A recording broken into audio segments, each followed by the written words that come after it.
that's translated of basically seems like he's gone in a sense kind of mad because he keeps saying I've experienced the greatest terror over and over and over because he's seen who the Rake was, and then the mariner's log, which he felt him at the foot of the bed and he took everything from him. What's everything, you know? Oh yeah, you could take that in a few different ways.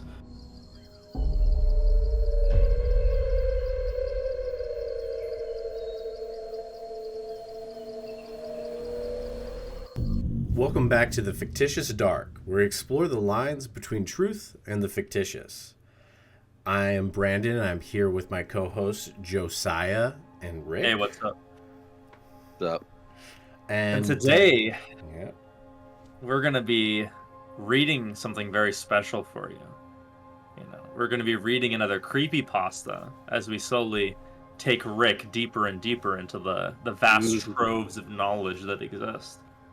We're going all the way back to the year 2006. We're going to be reading The Rake.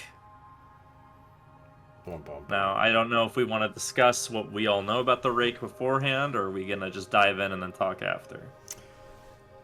I would be down to discuss a little bit, because I really don't know much. Okay. I'm down for whatever. I have not read this story. I have listened to people talk about it. What I've heard, and of course I've seen the infamous image. I'm sure like everyone's seen that at some point. That image has been used time and time again to be like, oh, it's a Wendigo, a Skinwalker, the Rake, you know. They use it all the time to just be like, oh, it's these other things and whatnot.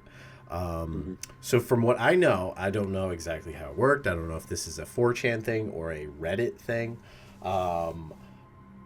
It was the Rake is a fictional thing that was created by a kind of like a group community thing that came together to try and make some kind of folklore cryptid creature mythical thing that could be believable.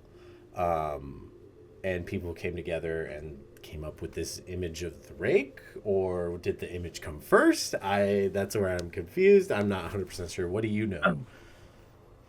Yeah, you know, as far as I understand, it was very similar. One day we'll get to him, but Slender Man. So Slender Man was the result of a competition to create a cryptid, essentially, and a lot of them were based on images, and then the backstories would be extrapolated after the fact. This is the same thing that happened with the back rooms, which I'm sure we'll get to at some point, where you just had that liminal space image of the back rooms, and then people extrapolated this backstory to create this kind of living world building for this thing. The Rake, if I'm not mistaken, actually predates Slender Man.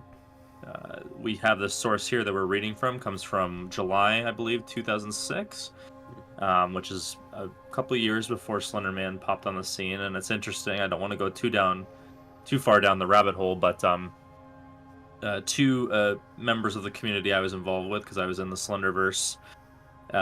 One series featured the Rake primarily as the antagonist, and was connected to them, and the other one, the Rake, was kind of a featured supporting creation within the story. So they've always kind of been kin. But the Rake, again, it's hard to come to terms with this now. It seems to be like he's the uncle or the grandfather or the father of Slender Man, in a sense, the lineage of this online horror. And the Rake, to me, the main thing that this thing is all about is it's balancing this feral Wendigo type image, the true Wendigo. It's ironic, the current, we've talked about this, the current image of the Wendigo with the antlers is not nearly as accurate as the Rake in terms of the physical appearance. So you're taking that feral look and you're combining it with this weird aspect of it uses psychological warfare. So it will whisper prophecies to you to drive you mad. So it's this weird combination of this feral monster that will tear you to pieces, but it also has this extreme foresight, and that it wants to like drive individuals mad, and anybody who attempts to interfere, from what I understand, will be then torn apart. So to me, this is emblematic. This is symbolic, perhaps, of spiraling depression. It tears you down slowly, but then if you lash out, that's kind of what I perceive to be the Rake. That's my experience with it. Okay. Yeah, I know. I've seen things and whatnot where people talk about real life sightings of what they attribute to the Rake. Yeah. But what lots of times that is like they see something that is skinny and white and look like a person, but then is super spooky and not quite acting like a person though. So what those sightings that people have had, if it's something else and they're just saying the Rake because that's what it looks like, or maybe people brought the Rake to real life, I don't know. So we see this with these folklore, this internet folklore is, when you see like something weird going on with a suited figure, it's not the Men in Black anymore that gets referenced. It's usually Slender Man, and then again, when we see these pale white gangly things, it's either it's a Gollum joke or the Rake. It's not usually the Wendigo, because the Wendigo has now evolved its different appearance. So. That's a good point. You could, with the appearance of the Rake, you could probably literally take a still image from Lord of the Rings of Gollum, maybe just make it black and white, make sure the saturation is up on just how make him nice and white and vibrant, and then make it like a trail cam, and you got yourselves a Rake. Maybe make his eyes with the glow. And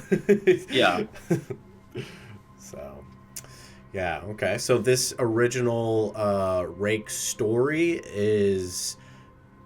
appears to be outlined kind of like journal entries. It is a pretty cool method of storytelling. And I'm ready to jump into it. Are you guys? Yeah, sounds good. How do we want to line this up? Yeah, let's just swap every other paragraph, and we can start at the top right here. Cool. Sounds good, man. Why don't you go ahead and start us off, Josiah? All right. This comes to us from July 20th, 2006, from the user Panda6. During the summer of 2003, events in the northeastern United States involving a strange, human-like creature sparked brief local media interest before an apparent blackout was enacted. Little or no information was left intact, as most online and written accounts of the creature were mysteriously destroyed. Primarily focused in rural New York State, self-proclaimed witnesses told stories of their encounters with a creature of unknown origin. Emotions ranged from extremely traumatic levels of fright and discomfort to an almost childlike sense of playfulness and curiosity. Whilst their published versions are no longer on record, their memories remain powerful. Several of the involved parties began looking for answers that year.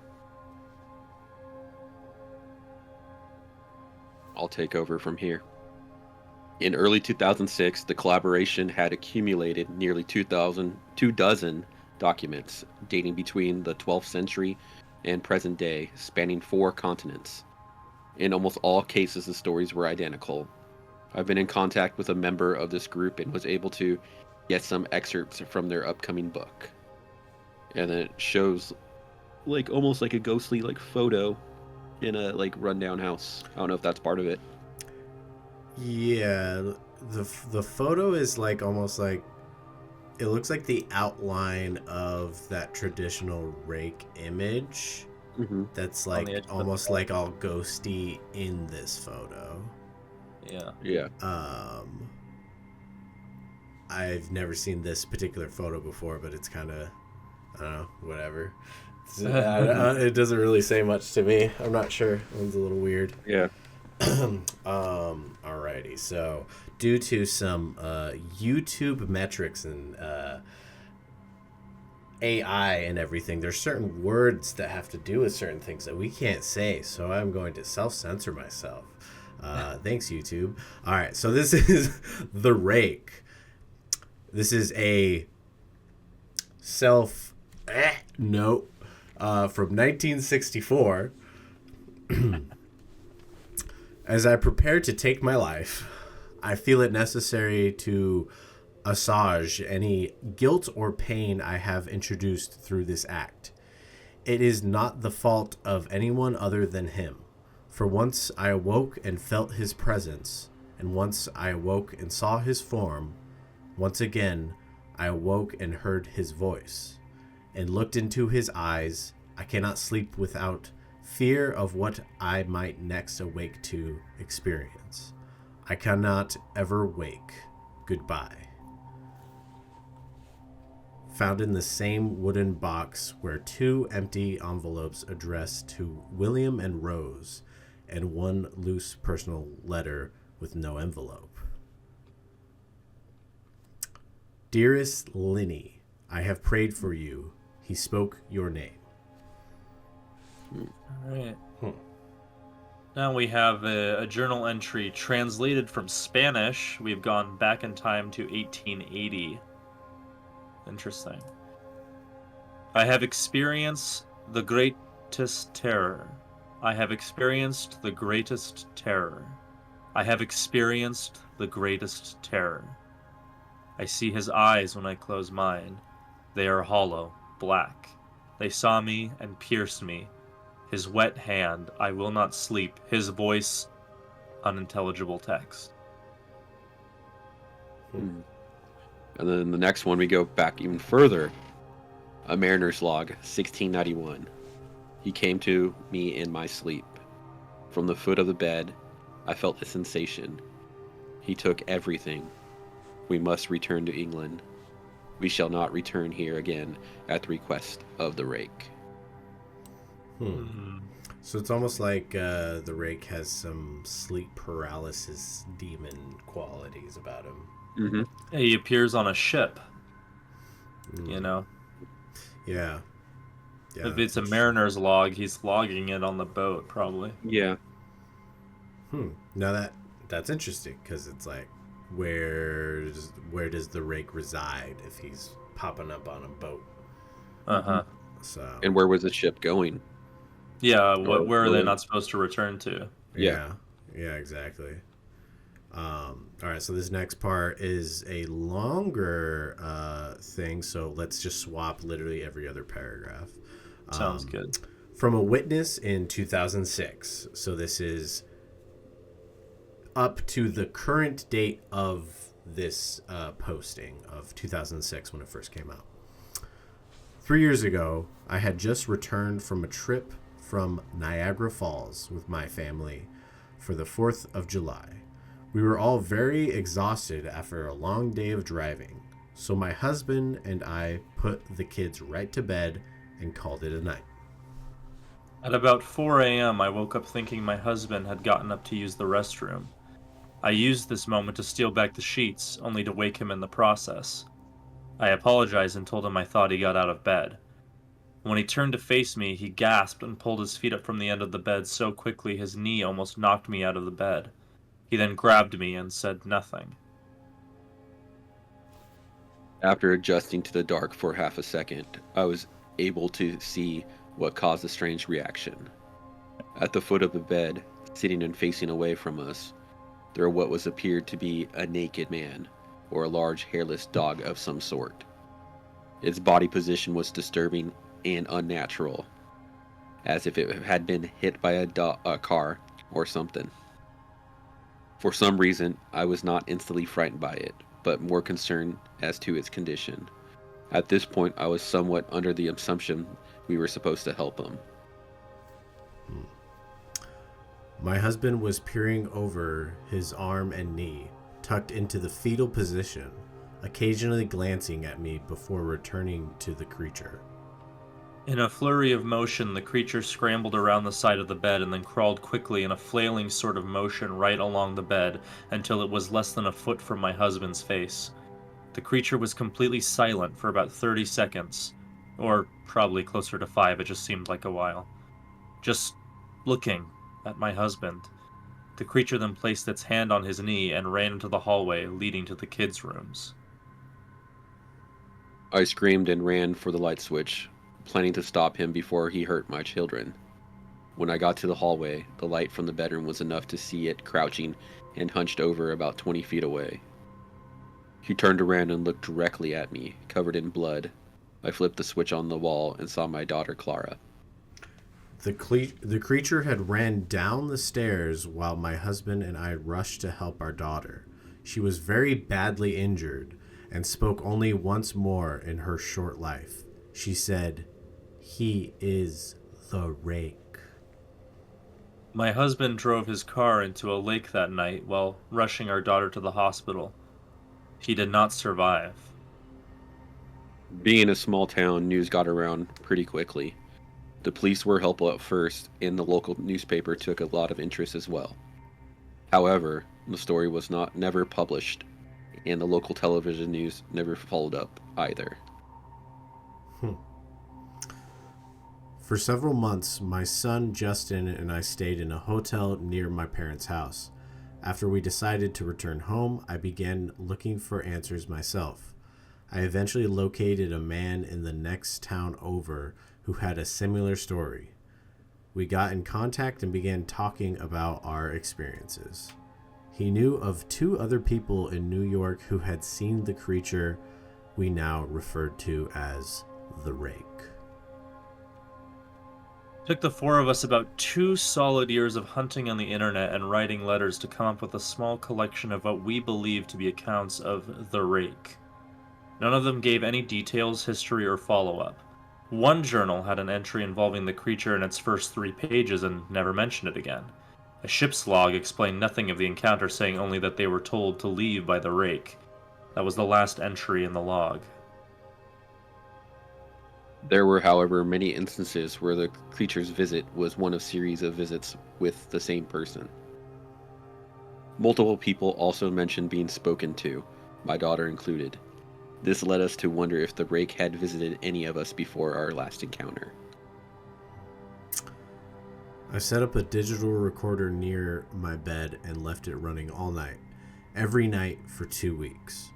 I would tediously scan through the sounds of me rolling around in my bed each day, and when I woke up the end of the second week, I was quite used to the occasional sound of sleep while blurring through the recording at 8 times the normal speed. This still took almost an hour every day. On the first day of the 3rd week, I thought I heard something different. What I found was a shrill voice. It was the Rake. I can't listen to it long enough to even begin to transcribe it. I haven't let anyone listen to it yet. All I know is that I've heard it before, and now I believe that it spoke when it was sitting in front of my husband. I don't remember hearing anything at the time, but for some reason the voice on the recorder immediately brings me back to that moment. The thoughts that must have gone through my daughter's head make me very upset. I have not seen the Rake since he ruined my life, but I know that he has been in my room while I slept. I know and fear that one night I will wake up to see him staring at me. Wow. And that This is is very interesting. the end. The end of the Raker. Yeah. Yeah, I mean, the thing is, you know, you don't usually think about these things. Obviously, with some other creatures, the name is kind of indicative, but the Rake, I mean, I guess is it just because he claws you? Like, it's literally just like a kind of a euphemism for that? Or, I mean, like, because if you go to the historical, a Rake is someone who's, you know, they drink too much, they sleep around too much, they do like they do kind of morally reprehensible things. Mm-hmm. Maybe it's kind of tying a little bit of both of that in there, I'm not sure. Yeah. So what do you think? You know? I don't know, I'm trying to put it all together in my head. Yeah. Because we have multiple different entries. One of someone that's about to go bye-bye. another one of a journal that's translated of basically seems like he's gone in a sense kind of mad because he keeps saying I've experienced the greatest terror over and over and over Yeah. because he's seen who the Rake was, and then the Mariner's log, which he felt him at the foot of the bed and he took everything from him. What's everything, you know? Oh yeah, you could take that in a few different ways. Yeah. You know. So did he take his humanity, his sanity? His well, you know. Yeah. His innocence. Yeah. The Rake's that kind of monster, I guess. Yeah. Yeah, it's interesting that they you block out what it's that it's even speaking. You block out that it's saying anything until until after the fact, you know. Mm-hmm. So far, what I'm kind of grasping is like the Rake shows up and pays attention to people that have an impending death. It seems like. Uh-huh. Because we have the goodbye note. Then we have the journal entry where it seems like maybe the guy's lost his sanity. The Mariner's log where he has lost everything and possibly never made it back to England. And then we have the family who the Rake only paid attention to the father and the daughter, Didn't really do anything with. Yeah, with kind of left after it got its kills end. So it's But almost she- like it yeah. represents like impending death. Yeah. Or Inevitability. not only represents it, but it marks them for death or something. Mm-hmm. Cause, Right. Yeah, because it's like it was the cause of the mother or the father and the daughter's deaths, and it was the reason that the dude wanted to off himself. So it's like a malicious grim reaper in a way of Right. like, I've chosen you, and whatever way it's gonna happen. Yeah. So maybe it's And something then we have that. like the people that are alive after, experiencing the Rake. It seems like they've had the visit and then, are trying to like meet him again, but he doesn't show up. Mhm. But then he shows up to her in tape, on the third week, and then that's when maybe her diary ends. She has nothing else to say. Maybe she died. Yeah, I mean, Possible. no, yeah, that makes sense. And like, okay, so then here's another thing as far as those who died are like they saw the Rake and everything, and like maybe it's like an eye contact thing. Who knows? Because Yeah. obviously she saw it, but she didn't die immediately. But then she was also seeking it, and then all of a sudden he shows up, and that's her last entry. So she probably died. So it's like this. Once you connect to the Rake, then you're gonna die. Could be something like that. Yeah. Yeah. Starts worming his way in, And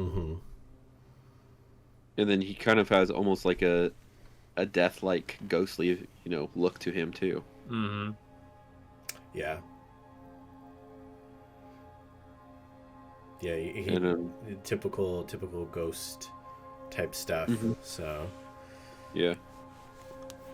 And I don't know much about the Grim Reaper, besides from a little bit from Sandman and a little bit from just knowing that he kind of like ferries people to the underworld. You guys know any more about the Grim Reaper? Maybe there might be like another idea that might be be like something that we can compare the two stories between. Well, you could view what is, the Grim Reaper is usually skeletal. Mm-hmm. But this wouldn't. They make a point of saying it's like they were hit by a car crash. Mm-hmm. So there's definitely some other evidence or like signs of trauma. So you could even say, like, hypothetically, what happens when the Grim Reaper takes the cloak off? Maybe it's the Rake. Yeah. But Because the other image, the one that you guys talk about, that's like the image mm-hmm. of the Rake. It almost looks skeletal in a sense. Yeah. Because like everything is sunken in. It's got the black eyes, but then looks like with the camera, the flash of the camera, it illuminated the eye holes. Uh-huh. Yeah. It almost looks like more like a ghoul. Yeah. Yeah. Very Ghoul. ghouly. Wendigo. One thing that like just like kind of looking at the image of the Rake and like what comes to mind with it, with the story associated and this idea of like the Grim Reaper and stuff like that. It makes me think of like where you have like the four horsemen of the apocalypse type stuff, like, and with them they brought death and like and these different diseases, with them, that kind of stuff. You have all sorts of lore where there's like the god of plague and chaos and all sorts of like different things.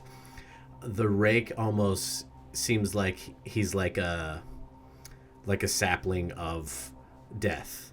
Like he's this okay.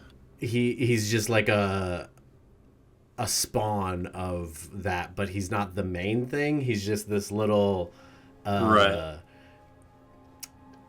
Just like child of it that just broke out of the underworld or whatever, crawled out from the underworld and is just running around wreaking havoc with no rhyme or reason. He's just doing his thing, and he's not even necessarily doing it with any intent. Just that he brings death with him no matter where he goes, and it's just those people that come across him that unfortunately meet that very verdict of death. Yeah. So because it seemed like he attacked the husband, and then I mean, he didn't even attack the husband. He just got up in the husband's face and then ran to the child. Well, but so we don't know how the husband crashed the car into the lake. He's rushing the daughter to the hosptal, so maybe he saw the Rake again. Maybe he saw it again. Maybe it was just he messed up. It's not like confirmed because we don't have a witness who's there. Yeah. And then it's like, why was the Rake covered in blood? Yeah. Did he attack the daughter? It's sounded like that's exactly what they were specifying. Because the daughter was injured. Yeah. Now, what the Rake did exactly, who knows? And it never really tells you how old the daughter is, too, right? No. Maybe the daughter was having a goodbye time, and the Rake was leading them to her. And the father, if the daughter was older, of course, and maybe the father, saved her and was trying to transport her, and then the Rake was like, nope, shows up and then diverts them into the Yeah, that's an interesting idea. So like the idea that like maybe their teenage daughter is like in the other room cutting her wrists, ending it, and then he shows up not to help, to warn, and just kind of that would be funny, make things worse. Because all right, go ahead. I was gonna say they got back from a trip, And it seems like usually that's when people want to, do something like that, is when they have When like they their have a last, high point, high point hurrah to remember, right? Mm-hmm. um, I don't know. I'm just trying to figure out different ways of looking at this. This is pretty vague, but it gives you a lot of information at the same time. Yeah, for sure. Yeah, it's pretty well done. I mean, Yeah. it's simple, but it also is. It gives you some things to speculate on, because obviously this thing is ageless. It's been around for Mhm. hundreds of years, and it seems to. But again, the one that gets me is, why did the Rake tell the guy to leave? Where Yeah. were they? Like, it doesn't. It seems to like not have a rhyme or reason, like location wise. Yeah. Yeah. But for some reason, it was Yeah. telling him to leave. Another like idea. Maybe it was telling him to leave so they would all die. Maybe they got in a shipwreck. But then how would we find the log? I guess that's the Yeah. thing. Okay, interesting. What I'm Yeah. seeing too is that the things that happen in all these like early entries, Uh-huh. the three things kind of happened in the story as well. If we go back into it, and if the daughter had her goodbye time, it seems like the Spanish entry where the guy goes crazy, the daughter is saying, he's the Rake. Yeah. And then the leaving part, we can maybe take it with the father leaving, to take the child to the hospital. Yeah. Yeah. It kind of follows like almost the same kind of like a order, Yeah. because they see they see the daughter bloody, and then the daughter says he's the Rake, Mm-hmm. which maybe is that unintelligible text that was from the journal entry. Yeah. One thing is like almost like, I mean, there's the idea of energy that you put out into the world. So bad energy attracts bad things.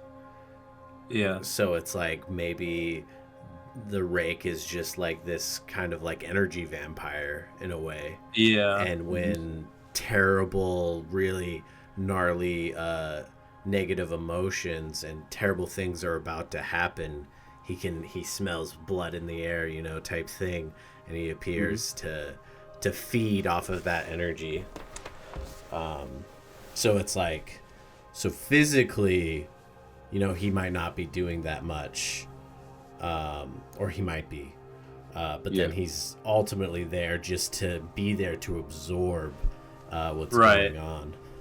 Yeah, it seems to be that's at least implied. There's a relationship that he leaves once he doesn't think there's anything left, because that woman said, like, I've never seen him again. So he got what he needed from the moment of tragedy, and then left. Yeah. So that is a good point. Yeah. I could also see it like what you were saying earlier, that he maybe is some kind of like a stand-in for desperation and depression. Mm-hmm. Because, the suicide, the happy note. The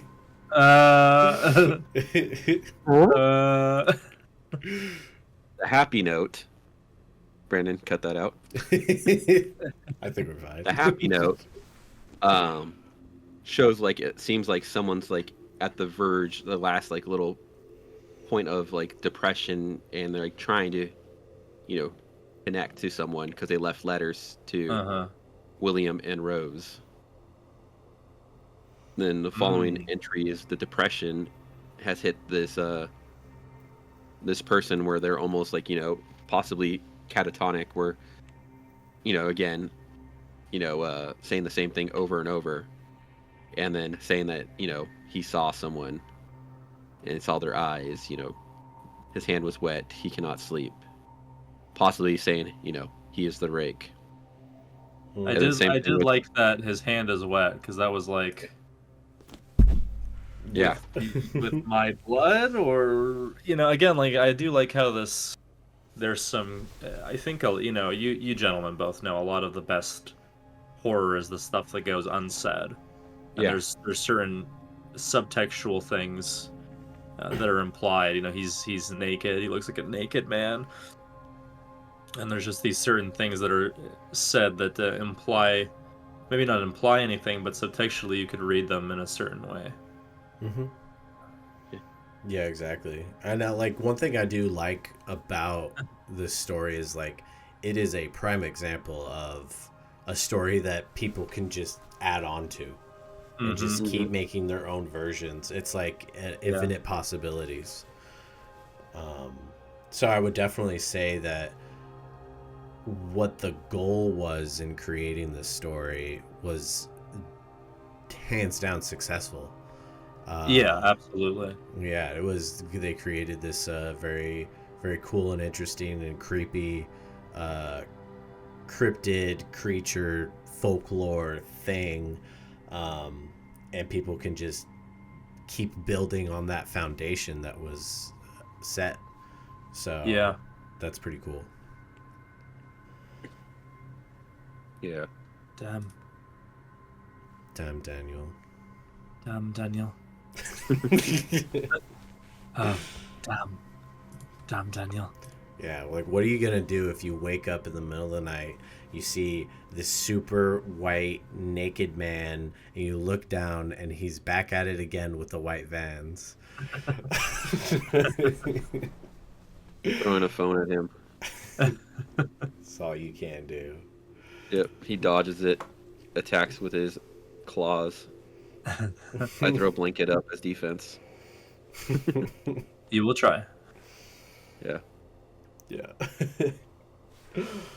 I pull my wife over as defense. Perfect. There you go. No, yeah, I would definitely be interested to see if there's any films or anything that have come out with the Rake, or even audio podcasts, stuff like that. Because it's something that you can definitely build off of and create all sorts of stuff. I see there is there's a film, like a horror found footage short film. It's 47 There's minutes. one on but... Peacock. That's like an hour and 20 minutes. There is also the series I mentioned earlier. If anyone's interested, Everyman Hybrid, that starts out a Slenderman series. The Rake does show up, and then Whispered Faith was the series that was focused on the Rake. So Cool. Okay, what do you know about this show? Were you involved in these it? two. I know the guy who did Whispered Faith. Okay. I've talked to him. Talked to him on several occasions. The Everyman Hybrid show was a big inspiration to Trial of Leaves. Nice. But it has a lot of ARG elements that my buddy Nathan has done compilations of to kind of streamline so the audience doesn't have to go hunting as much. Exactly, yeah. Now, I know I've heard of ARG. Mm-hmm. I wouldn't be surprised if Rick hasn't heard of it. I always forget... Well, because ARG is the even deeper level to creepypasta, type stuff. Yeah. It's a specific way of telling a story. Do you know what ARG even stands for? Isn't it like alternate reality game or something? Yeah. I think that is, yeah. But then at the same time, it's like,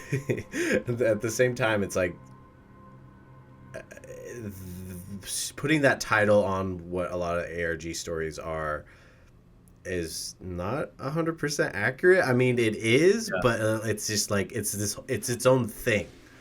From what I can tell, well, okay, I'm sure Josiah can just give us a definition. I'm not going to try to guess because it kind of confuses me. So all an ARG is, I mean, it was done for in Hollywood films. It was done for The Dark Knight. It was done for Cloverfield. It's been done for a lot of these films where there's this marketing campaign where Halo 2 did it with I Love Bees. You can go pick up actual physical objects in the world. Most of the time, it's like website, like maneuvering through websites to find hidden documents and stuff.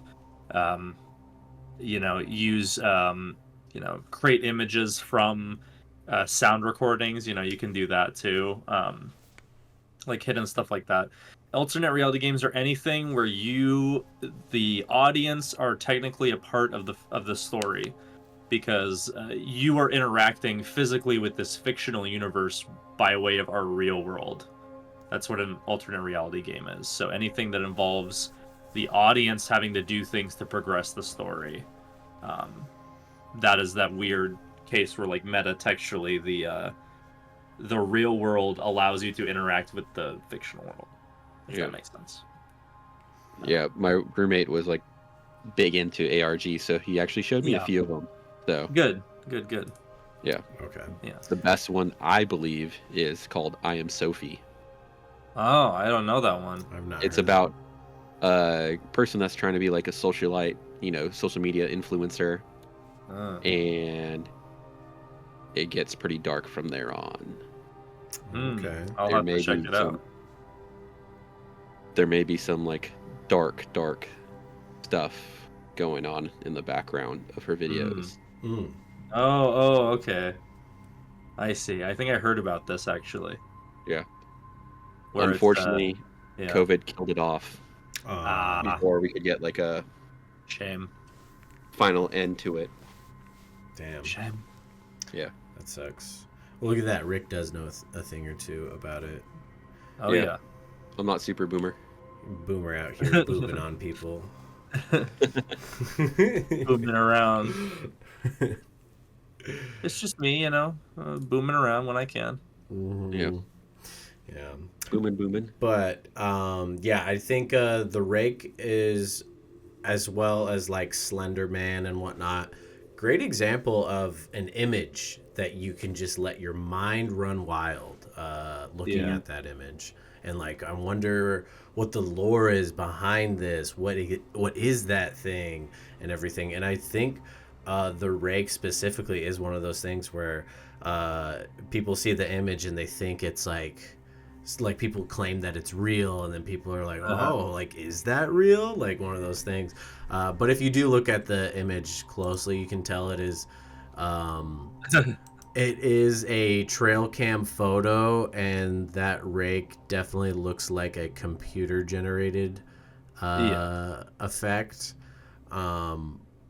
But yeah, that spooky face is something to definitely remember and stand out.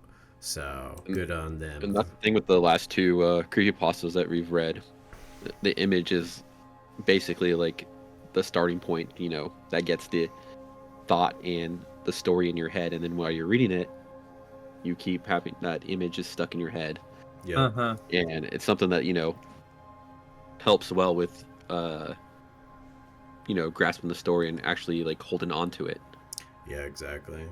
It's something like, I feel like you could make a creepypasta or an ARG or whatever. You could do this with like heavy metal album covers. Just because of how like out there some of them get, with like some of them just have these behemoth creatures featured in there. Some of them just have like actual mythical creatures or just weird looking images. All sorts of stuff where you really could do that.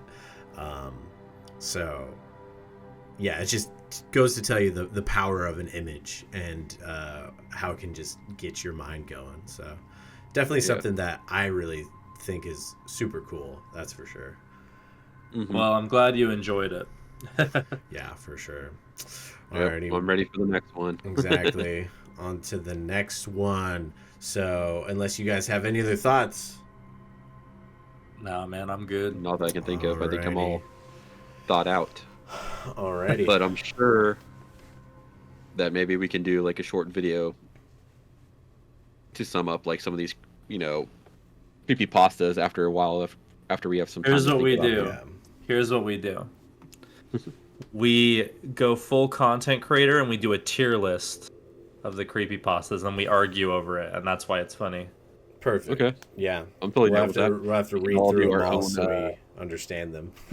Yeah. Yeah. We can It'll do be our great. own tier list and fight over like the final fictitious dark one.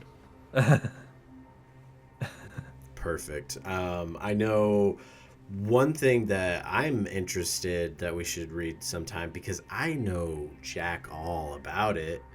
Other than I've heard the name, we should look into Siren Head. Oh yeah, Siren Head. That's right. I don't know. I feel like maybe you know a thing or two about Siren Head, Josiah. I don't know. See, I just know the game. That's the irony. Is there were so many times in the early days when I was like, you know, Slenderman from the game. Get the fuck out of here. And then now, and now I'm the guy going Siren Head. I think he's that guy who pops up in that video game. Yeah, exactly. Used to be a gatekeeper. I am now the now not hip anymore. Master Chief, he's from Fortnite, right? Master Chief is the guy from Metroid, right? Yeah. He's the guy that takes off his helmet, right? Yeah. In the show, yeah. Absolutely Master he does. Cheeks, you mean? Alrighty. Well, thank you for joining us on our journey into the fictitious side of the fictitious dark.